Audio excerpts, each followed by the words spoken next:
বন্ধুরা, আজকে আমাদের খিচুড়ি রান্না হয়েছে। আমি খিচুড়ি রান্না করেছি।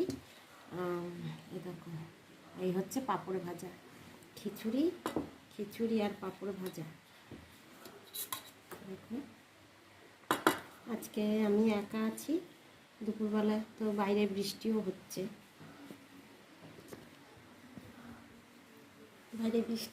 ওই জন্য ভাবলাম যে, আর আমি খিচুড়ি খেতে খুব পছন্দ করি, জানো তো। তো একা একা খিচুড়ি করলাম, করে এখন খাচ্ছি, একা একাই খাচ্ছি। কী করবো, ঘরে পুরো একা আছি।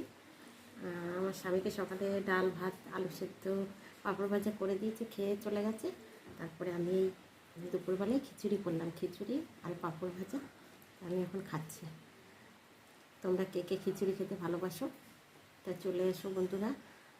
খিচুড়ি আর পাঁপড় ভাজা